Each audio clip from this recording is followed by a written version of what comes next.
Hermanos, vamos a tener entonces el pensamiento de hoy, que seguimos estudiando el libro de Marcos, este estudio sistemático que estamos haciendo de la palabra. Perdón, estoy medio con la garganta que me está molestando un poquito, así que espero que me disculpen por esa tos media seca que tengo. Pero bueno, vamos a estudiar entonces, o a tratar de entender estos versículos que nos toca hoy del estudio de Marcos. Hoy nos estaría tocando Marcos 1, versículo 12 y 13, que habla sobre la tentación de Jesús. Y vamos a ver qué dice la palabra de Dios sobre esto, ¿no? Y es algo muy importante para nosotros, a pesar de que por ahí lo vemos como algo con 2 versículos nada más, lo describe Marcos, pero es algo muy importante para nosotros, porque el Señor también nos dejó un ejemplo con esto, porque nosotros somos tentados continuamente en este mundo, ¿no? Así que vamos a leer. Le invito a que me sigan en sus casas con la palabra de Dios ahí, en Marcos 1, 12 y 13. Dice así: y luego el Espíritu le impulsó al desierto, y estuvo allí en el desierto 40 días, y era tentado por Satanás, y estaba con las fieras, y los ángeles le servían. Vamos a orar, hermanos, para poner este tiempo en las manos del Señor. Padre, que estás en los cielos, santificado sea tu nombre. Queremos venir esta mañana, Señor, por este medio, a presentarnos, a escucharte, a escuchar tu voz, Señor, únicamente, no voz de hombre, Señor. Sabemos que cada vez que abrimos tu palabra, tú nos hablas, Padre. Y queremos pedirte ahora en esta mañana, Señor, que tú nos des entendimiento, que tú prepares nuestro corazón, que tú nos des discernimiento de tu palabra, Padre. Queremos conocerte un poco más, Padre. Queremos saber de ti, Señor. Por eso te pedimos también en esta mañana, Señor, que tú seas el guía de esta charla. Y queremos dejarla en tus manos también, Señor. Por eso venimos a ti, Padre. Te pedimos y te rogamos, Señor. Oramos en el bendito nombre de tu Hijo Jesús. Amén. Entonces vemos ahí Marcos, ¿no? También aparece, hablan los otros evangelistas sobre la tentación de nuestro Señor Jesús. Lo habla Mateo, que en estudios anteriores, cuando estábamos estudiando Mateo, lo vimos en el capítulo 4 de Mateo, del 1 al 11. También lo habla Lucas, Lucas 4, del 1 al 13. Y ellos narran un poco más, lo que dan más acontecimiento de lo que había sucedido en ese tiempo de tentación del Señor Jesús. Puede ser que Marcos haya resumido un poco, pero le invito a que podamos ver un poco más profundo. Vamos a Mateo entonces 4, del 1 al 11.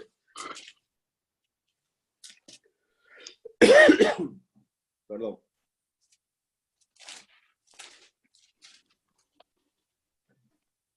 Tentación de Jesús, también como título, y dice así: entonces Jesús fue llevado por el Espíritu al desierto para ser tentado por el diablo. Y después de haber ayunado 40 días y 40 noches, tuvo hambre.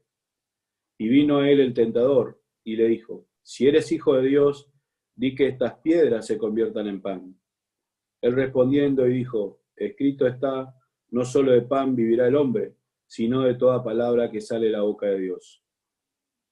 Entonces el diablo le llevó a la santa ciudad, y le puso sobre el pináculo del templo, y le dijo: si eres hijo de Dios, échate abajo, porque escrito está, a sus ángeles mandará acerca de ti, y en sus manos te sostendrán, para que no tropieces con tu pie en piedra. Jesús le dijo: escrito está, también no tentarás al Señor tu Dios. Versículo 8, otra vez le llevó el diablo a un monte muy alto y le mostró todos los reinos del mundo y la gloria de ellos. Y le dijo, todo esto te daré si postrado me adorares. Entonces Jesús le dijo, vete, Satanás, porque escrito está, al Señor tu Dios adorarás y a Él solo servirás. El diablo entonces le dejó y de aquí vinieron los ángeles y le servían. Vemos ahí entonces, ¿no?, que con algunos detalles que nos da Mateo, y Lucas también nos da un poco más de detalles que Marcos.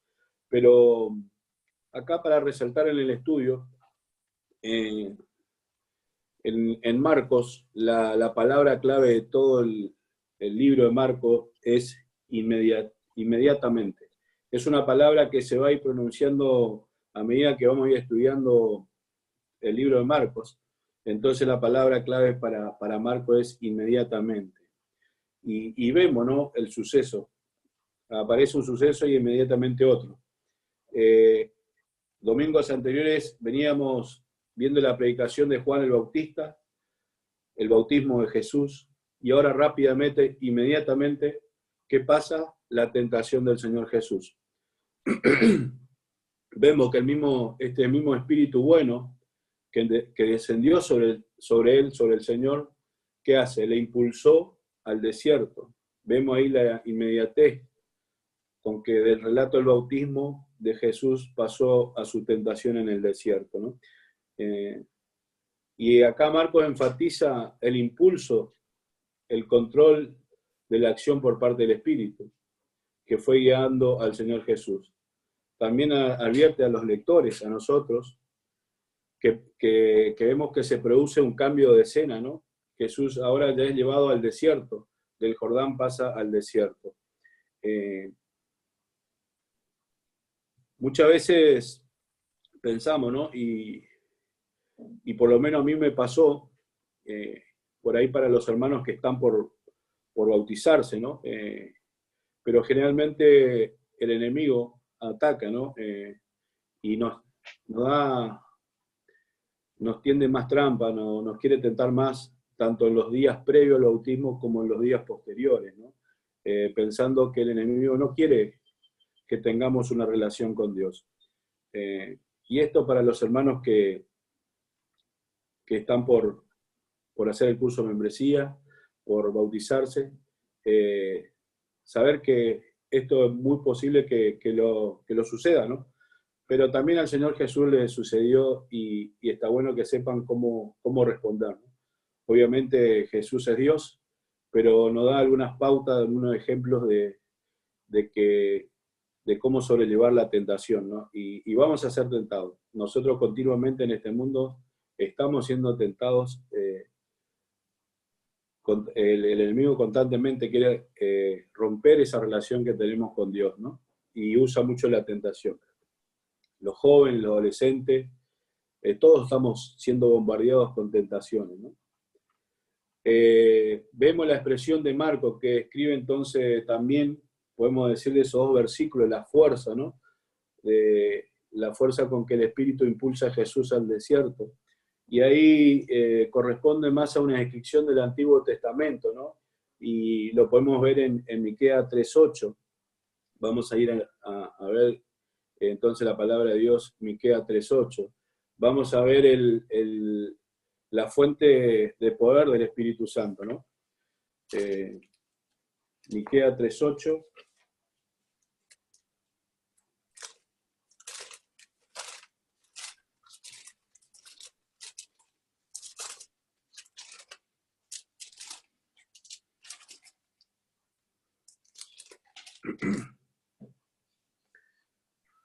Mas yo estoy lleno del poder del Espíritu de Jehová y de juicio y de fuerza, para denunciar a Jacob su rebelión y a Israel su pecado, ¿no? Entonces, ¿cómo toma esta mención entonces Marco, ¿no? El poder, la fuente de poder del Espíritu, ¿no? Y acá lo deja bien claro en Miqueas 3:8. En Marcos también frecuentemente aparecen en relatos de exorcismo, lo vamos a ver más adelante en los distintos estudios, pero tenemos, ¿no?, el poder del Espíritu de ir sacando espíritus que tienen demonios. Vamos a ver la fuerza con que trabaja el Espíritu en el Señor Jesús, ¿no? Y también más adelante eso lo vamos a ver en Marcos, ¿no? Puesto que Jesús es presentado entonces y aceptado en la encomienda divina, posible, ¿esto qué quiere decir? Que el Señor Jesús fue presentado, ¿tá?, y fue encomendado por su Padre, Dios, ¿no? Para muchos que no tienen el Espíritu Santo, que no tienen el discernimiento de la palabra, esto puede ser tomado como un veno enviar a alguien a un lugar, ¿tá? Para los que no tienen el Espíritu Santo, para los que tienen la venda espiritual. Pero nosotros sabemos que el Señor Jesús es presentado y es un encomendado de Dios Padre.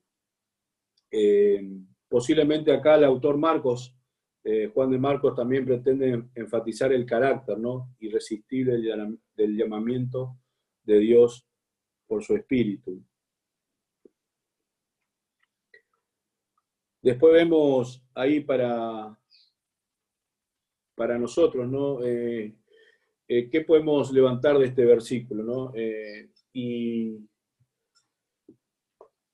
uno estudiando y analizando la palabra, me preguntaba, bueno, ¿cómo lo traigo yo a mi vida, ¿no? Y acá tomé algo como que es el retiro del mundo, ¿no? Es una buena oportunidad para conversar libremente con Dios.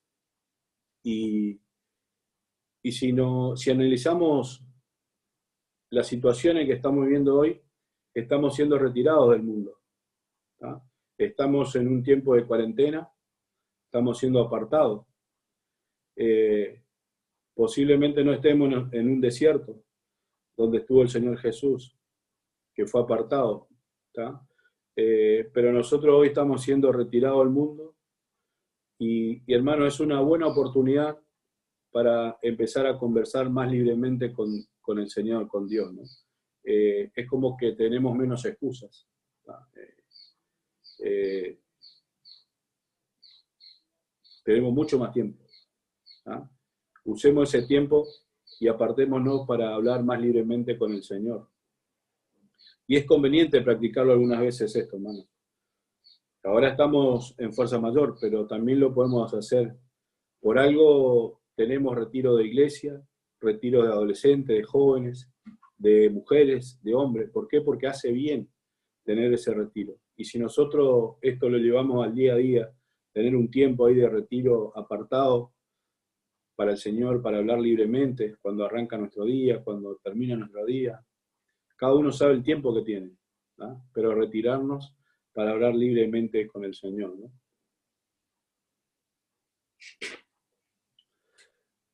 Este también es un aprendizaje para nosotros, saber que el enemigo también está siempre, ¿no?, atento para tentarnos y sobre todo para hacernos caer. ¿Caer en qué? En pecado. ¿Para qué? Para cortar la comunión con Dios. Debemos, hermanos, estar atentos siempre. A eso somos llamados los hijos de Dios, a estar atentos siempre. Yo le voy a invitar a ir a Marcos 13:37.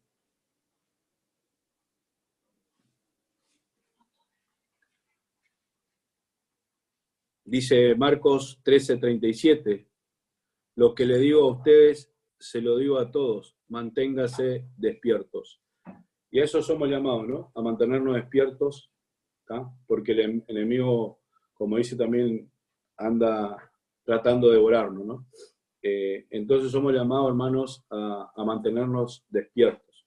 En otra versión dice, velate, estar atentos, ¿no? Pero significa esto, ¿no?, que debemos estar siempre despiertos, porque el enemigo, si no, nos devora. Y ahora vemos también la referencia que nos deja Marcos en las Escrituras. ¿Qué referencia tenemos? Tenemos una referencia espacial de lugar y de tiempo, de duración, ¿no? ¿Cuál es la referencia espacial? Es una referencia ambigua, ¿no? La palabra desierto, ¿dónde se produce esto? ¿Dónde fue llevado la tentación del Señor Jesús? Guiado por el Espíritu al desierto. Y lleva múltiples connotaciones en el mundo bíblico la palabra desierto. Yo busqué algunos significados, ¿no? Y podemos encontrar tierra estéril, tierra que no ha sido bendecida por Dios, tierra temible y espantosa. Y bueno, tenemos distintos versículos que hacen mención a esto, ¿no? Deuteronomio 1:19 es uno, también Isaías 30, capítulo 30, versículo 6.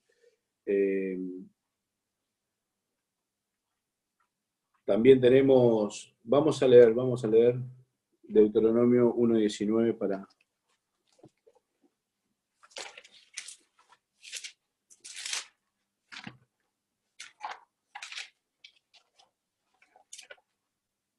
Deuteronomio.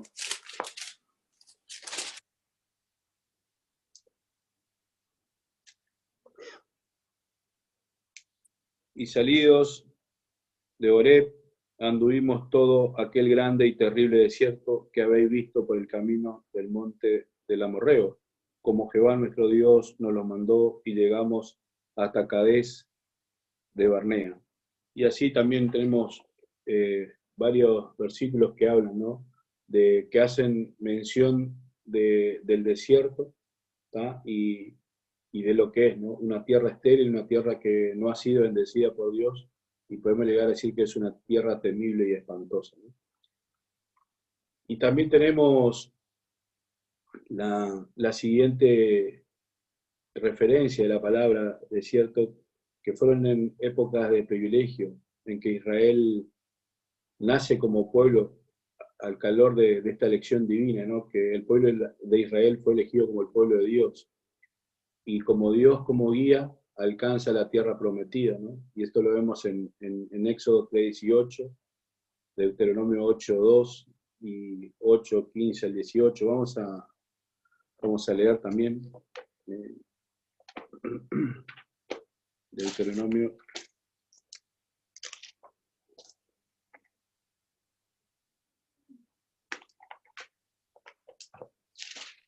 Deuteronomio 8,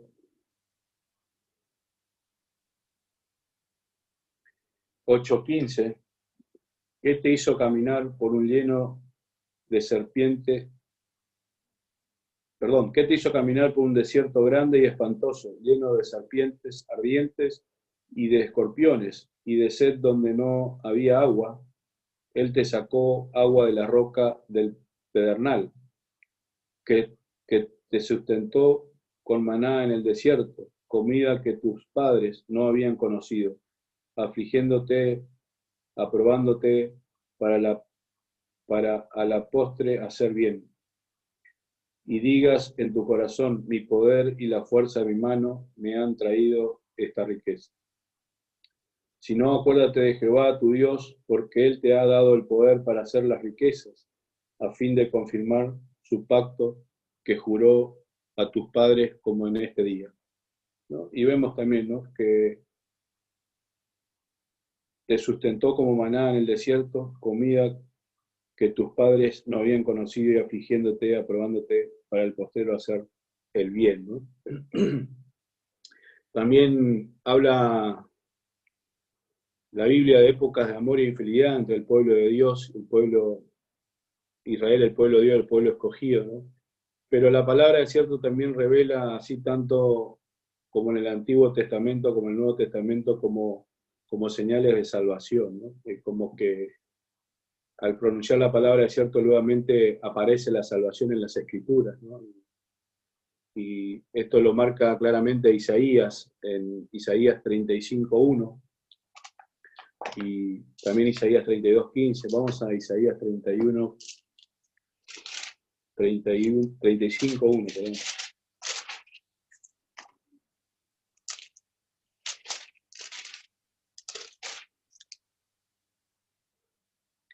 y se alegrarán el desierto y la soledad, el yerno se gozará y florecerá como la rosa, ¿no? Y si vemos Isaías 32:15, hasta que sobre nosotros sea derramado el espíritu de lo alto y el desierto se convierta en campo fértil y el campo fértil sea estimado por el bosque. Y así tenemos varios versículos más que nos hacen referencia a estos significados que tiene la palabra desierto, ¿no? Y la otra referencia que nos marca ahí el autor Marcos es el tiempo, ¿no? Una referencia de tiempo, que son 40 días, 40 días, y en el texto bíblico simboliza el número 40 muchas historias, ¿no? Si vemos a lo largo de toda la Biblia, el número 40 representa algo importante, ¿no? Y tenemos grandes ejemplos. El simbolismo del número 40 entonces representa diversas historias en la Biblia. Así, el diluvio se prolongó por 40 días, ¿no? ¿Se acuerdan el Génesis 7:17? ¿Cuántos días llovió? 40 días. El pueblo de Israel anduvo por el desierto 40 años. Números 14, 13, 33 y 34. Moisés estuvo delante del Señor en el monte Sinaí 40 días y 40 noches. Esto también lo vemos en Éxodo 24, 18. Y así tenemos algunas historias más que representan el número 40 en la Biblia, ¿no? Y ahora vemos que el Señor Jesús fue llevado al desierto y por 40 días fue tentado en el desierto, ¿no? Es un número importante, el número 40 en la historia a lo largo de toda la Biblia, ¿no? Simplemente vamos a nombramos ahí los versículos, ¿no? El que después quiera profundizar, yo se los paso, no hay problema, pero habla siempre, ¿no? En el Génesis 7:17, ahora el diluvio, Israel, el pueblo que anduvo en el desierto, Números 14, 33 y 34, y Moisés estuvo delante del Señor en el monte Sinaí 40 días y 40 noches, también hablan en el Éxodo 24, 18, ¿no? Y vamos, el hecho que Jesús sea tentado no recibe de mayor cualificación o presentación como tuvo lugar esto, ¿no? No se indica, Marco acá no nos indica el propósito de la tentación. Posiblemente, y a continuidad con los pasajes previos a los que Marco ha presentado a quién es Jesús, ahora se pone a prueba, ¿no? Podemos decir, el carácter verosímil y fiable de nuestro Señor Jesús. Y para ello, ¿quién aparece? Aparece Satanás, el adversario, que en el Antiguo Testamento aparece interponiéndose y dañando la relación entre el ser humano y Dios, ¿no? Y hoy también lo quiere hacer. Esto también lo vemos en Job. Vamos a Job 1. Job 1, 6.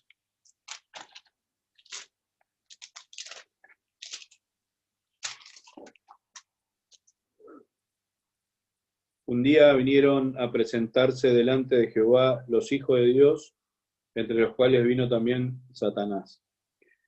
Job 2, 7. Entonces salió Satanás de la presencia de Jehová e hirió a Job con una sarna maligna desde la planta del pie hasta la coronilla de la cabeza.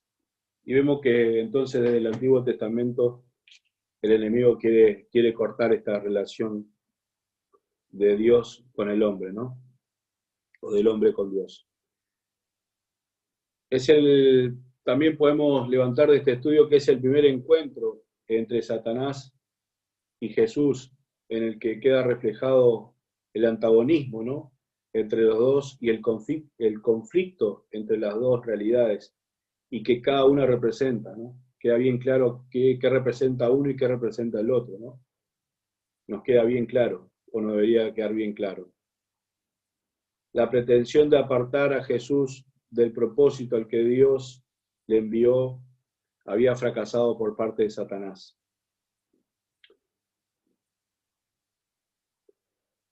Para aquellos que interpretan a Jesús como el nuevo Adán, este texto evidencia que Jesús triunfó allí donde éste fracasó, y en otras partes de la Biblia también lo marcan claramente, ¿no? Vemos que también es el inicio del triunfo de Dios en la persona de Cristo y de la derrota de Satanás. Además, la posibilidad de que Jesús fuera auténticamente tentado afirma, hermanos, la naturaleza humana del Hijo de Dios, en cuya resistencia y victoria ante la tentación se abre también una puerta de esperanza para el resto de la humanidad. Vemos ahora el versículo 13, ¿no? Y estuvo allí en el desierto 40 días y era tentado por Satanás y estaba con las fieras y los ángeles le servían, ¿no? Marco también hace notar el detalle este, ¿no?, que estaba con las fieras. Fue también un ejemplo de cuidado de Dios que tenía de él, ¿no?, de que fuese preservado de ser despedazado por las bestias salvajes. Vemos una protección especial de Dios. Y esto también, nosotros también tenemos esta protección de Dios, porque tenemos a nuestro Jesús, a nuestro Señor Jesús viviendo con nosotros y somos parte del pueblo de Dios. Y es también una garantía para nosotros, hermanos. Los malos espíritus trataban de hacerle daño, decía la palabra, mientras las fieras permanecían mansas, y siendo él tentado por Satanás. Cristo fue tentado no solo para enseñarnos que no es pecado ser tentado, sino también para indicarnos a dónde hemos de dirigirnos en busca de socorro cuando somos tentados. ¿A dónde tenemos que ir? Al que sufrió y fue tentado. Esto nos deja bien claro una enseñanza para nosotros, hermanos, que no es pecado ser tentado, sino caer en pecado. Y sobre todo, tenemos que tener bien claro algo, que sin duda nosotros vamos a caer, vamos a pecar, pero más claro tenemos que tener hacia dónde tenemos que ir cuando eso ocurre, inmediatamente.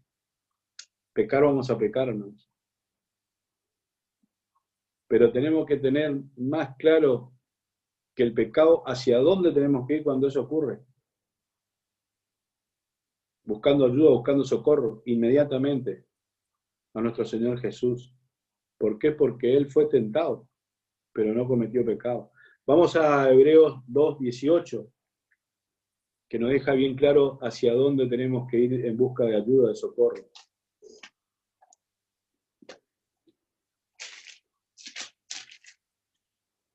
Hebreos 2:18.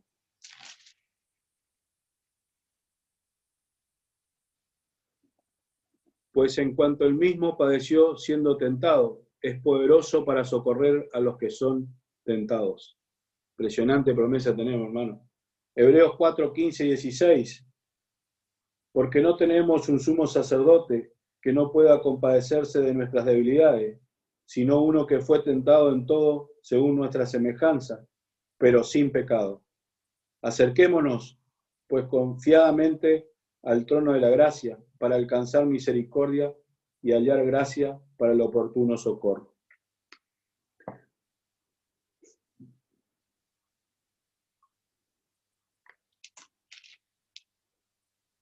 Isaías 41:10.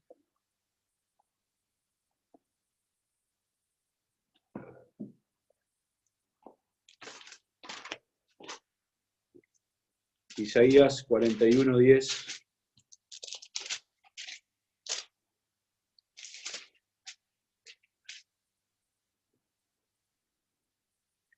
no temas, porque yo estoy contigo, no desmayes, porque yo soy tu Dios, que te esfuerzo, siempre te ayudaré, siempre te sustentaré con la diestra de mi justicia. Impresionante promesa tenemos en la palabra de Dios para nosotros, hermanos. Marquemos este versículo que está muy bueno, ¿no? No temas, porque yo estoy contigo. No desmayes, porque yo soy tu Dios que te esfuerzo. Siempre te ayudaré, siempre te sustentaré con la diestra de mi justicia.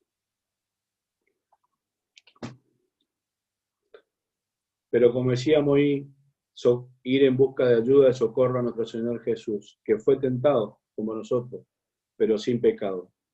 El pecado era lo que hablábamos hoy. El pecado no es estar en ser tentado, sino en ceder a la tentación, hermano.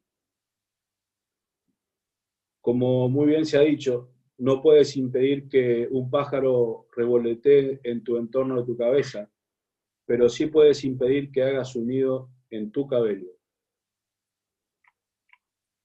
También vemos acá en Marcos que es relevante destacar, ¿no?, que Jesús no estaba solo ante la tentación. El Señor Jesús no estaba solo ante la tentación. Estaba con los ángeles, y los ángeles que hacía le servían. Salmo 91, del 11 al 13.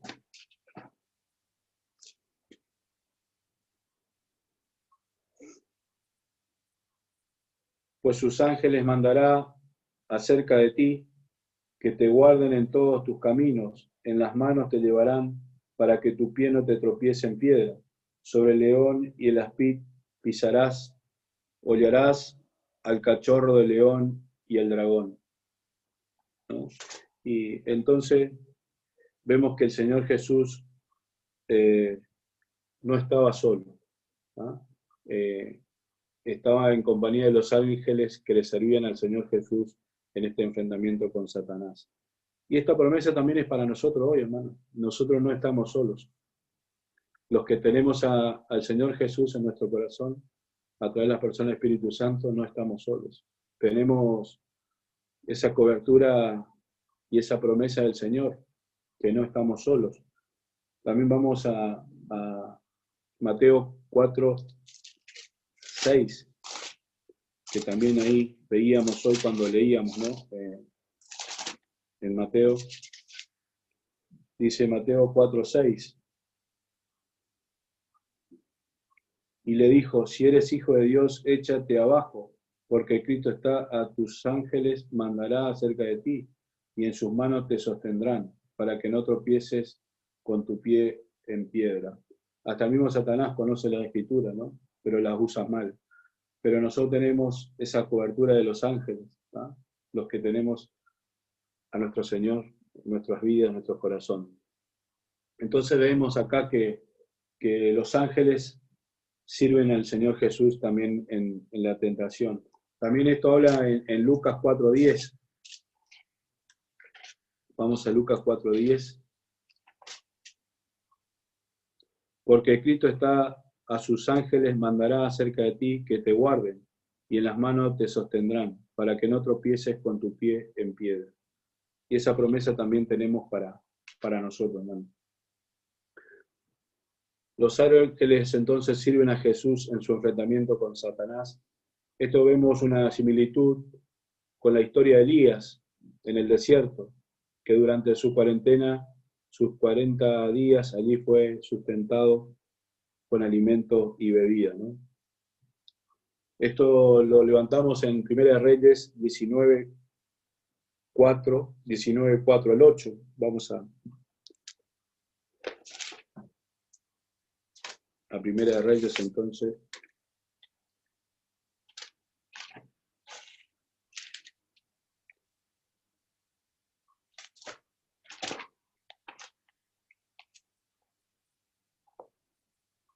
Primera de Reyes 19:4 al 8.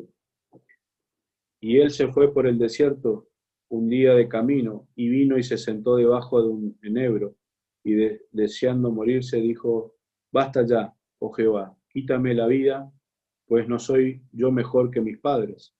Y echándose debajo del enebro, se quedó dormido. Y aquí luego un ángel le tocó y le dijo, levántate, come. Entonces él miró y aquí en su cabecera, una torta cocida sobre las ascuas y una vasija de agua. Y comió y bebió y se volvió a dormir. Y volviendo el ángel de Jehová la segunda vez lo tocó diciendo, levántate, come, porque el largo camino te resta. Se levantó pues y comió y bebió, y fortalecido con aquella comida, caminó 40 días y 40 noches hasta Horeb, el monte de Dios. Vemos también la similitud entonces, ¿no? De los ángeles cuidando ahí a Elías. Los espíritus buenos les sirven, ¿no? Y el ministerio de los santos ángeles ejercen también a nuestro favor, hermanos. Vamos a Hebreo 1:14.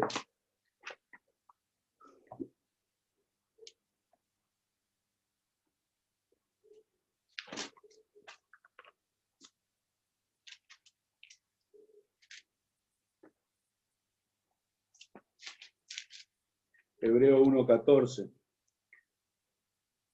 Como una pregunta, ¿no? ¿No son todos espíritus ministradores enviados para servicio a favor de los que serán herederos de la salvación? ¿No son todos espíritus ministradores enviados para servicio a favor de los que serán herederos de la salvación? No está hablando de nosotros, ¿no?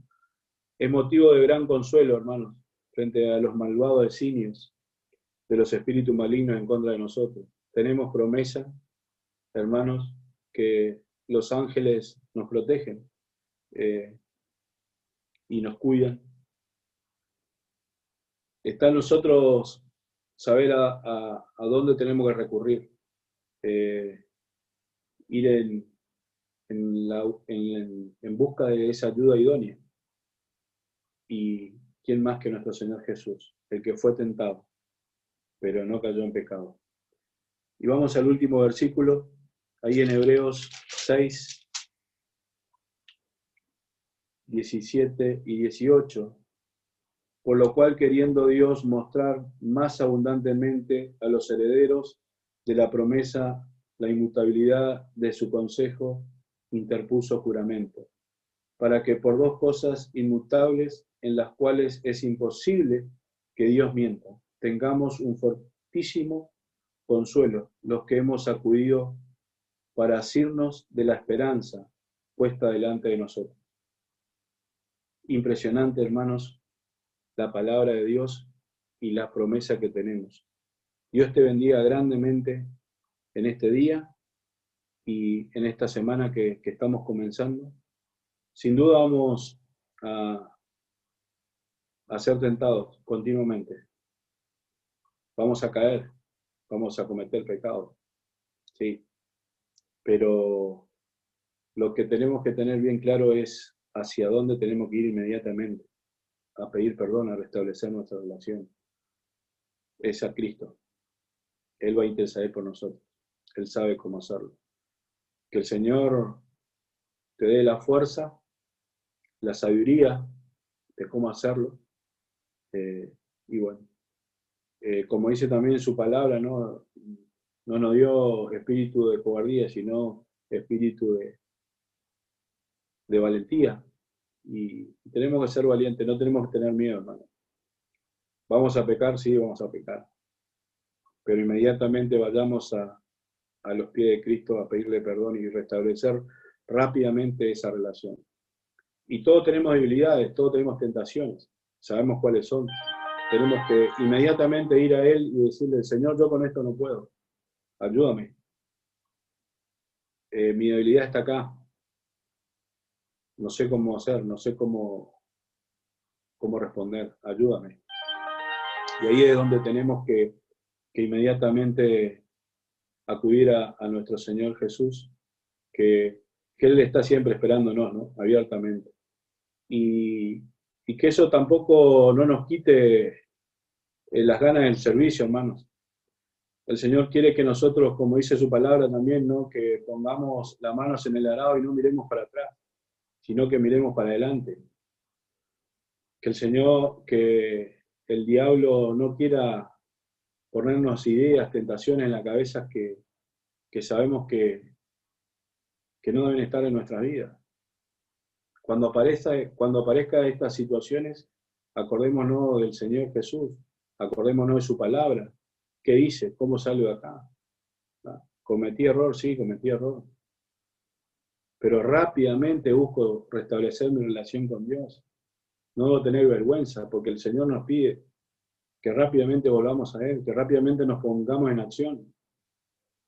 No nos dejemos estar, hermanos, pongámonos la mano en el arado y vamos para adelante, que el Señor tiene mucho para darnos y el Señor tiene un propósito con cada uno de nosotros. Está en nosotros tomar esa guía, ¿no? Y muchas veces no lo hacemos porque no queremos comprometernos. Es por falta de compromiso. Yo le animo que nos pongamos a trabajar en serio en las cosas del Señor, que vamos a ser realmente muy bendecidos y hay mucho para hacer en nuestras vidas y en la vida de todos los demás. Vamos a orar para terminar. Padre, muchas gracias, Señor, por este tiempo de abrir tu palabra, con esta sencillez, con esta humildad que solo tú nos das, Señor, de querer estar escuchando tu palabra, el querer estar en comunión con mis hermanos por este medio, aunque no podamos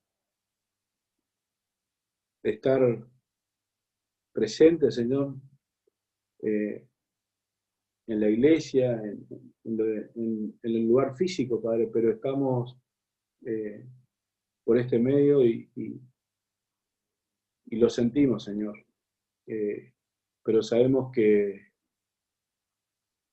como dicen algunos hermanos, la iglesia no está cerrada el local, nosotros estamos abiertos, nosotros seguimos, porque nosotros somos el templo, nosotros estamos abiertos a seguir en comunión, a seguir escuchándote, a seguir predicando tu palabra, a seguir ayudando. A eso somos llamados y en esa parte no está cerrada, tu iglesia no está cerrada, tu templo no está cerrado porque nosotros somos templos, Señor. Sin duda que fallamos y que tenemos muchísimos errores, pero para eso te tenemos a ti, Señor, y te pedimos y te rogamos, Padre, que tú nos ayudes, Señor, que tú nos protejas en estos tiempos, Padre, que estamos viviendo, tiempos muchas veces de angustia, de desesperanza, de incertidumbre, de no saber qué va a pasar. Pero nosotros debemos estar tranquilos como hijos tuyos, Señor. Te pedimos esa tranquilidad, esa paz, Padre, porque sabemos que pase lo que pase, estaremos junto a ti en la eternidad. Y eso no nos saca a nadie, ese regalo no nos saca a nadie, Señor. Porque eso lo diste tú, Padre. No nos dio a nadie. Es un regalo precioso de ti. Es tu gracia, Señor. Y por eso también queremos darte gracias esta mañana, Padre. Queremos pedirte por tu iglesia, Señor. Por tu familia, Señor. Queremos pedirte por cada hermano, Padre. Por cada corazón, Señor. Por cada vida. Pedirte que tú nos protejas. Nos des sabiduría, Señor, para estos tiempos. A todos, a los chicos, a los jóvenes, a los adultos. Que esto nos sirva como familia para ayudarnos unos a otros. Para establecernos lo que tengamos que hacer, Señor. Todos sabemos lo que tenemos que hacer y no lo hacemos, Padre. Todos sabemos lo que tenemos que cambiar y no cambiamos, Señor. Pero te pedimos, Señor, que tú nos ayudes a moldear nuestras vidas. Porque solo tú lo puedes hacer, Señor. No hay persona que lo va a hacer, Señor. Por eso te pido que nos ayudes, Señor. Que este tiempo de apartarnos del mundo sea para encontrarnos más contigo, Padre. Tener tiempos en ese desierto de nuestras vidas y decir, Señor, acá estoy. Ayúdame a cruzar este tiempo. Entreguemos nuestras peticiones y nuestras cargas al Todopoderoso. Dios es bueno, hermano. Dios es fiel. Te pido, Señor, en esta mañana también que tú sigas cuidando a nuestros hermanos que trabajan en la salud. Los que están expuestos, Señor, a este virus. Sabemos que no tenemos que tener miedo, Padre. Pero está bueno pedirte, Señor, y recordarte, Señor, que si ellos no tienen el virus es porque tú estás protegiéndolos, Padre. Tú estás poniendo tu mano sobre ellos, Señor. Sabemos los contagiosos que es y lo virulento que es, Señor. Ayúdalos, Señor. Y ayuda a cada uno de nosotros, Señor. Te pedimos por este día precioso que tú has creado, que nos has regalado, Padre. Y te pedimos por el resto de los días de la semana, Señor. Ayúdanos, Padre. Te pedimos, Señor, por nuestros seres queridos que aún no te conocen, Padre. Te pedimos, Señor, que por nuestros amigos, nuestros compañeros, esos familiares que hace tiempo no lo vemos, Señor, pero lo acordamos. Y en estos tiempos nos acordamos, Señor. Te pido por ellos, Señor, y primeramente pido por su salvación. Pido que, como siempre pido y digo, Padre, que tú pongas a la persona, Señor, para que le lleve tu mensaje, el Evangelio, a esa persona idónea, Padre. Que pueda tocar su corazón, que pueda restablecer, Señor. Te doy gracias, Señor, por tu iglesia, Señor. Gracias, Padre, una vez más. Oro en el bendito nombre de tu Hijo Jesús. Amén.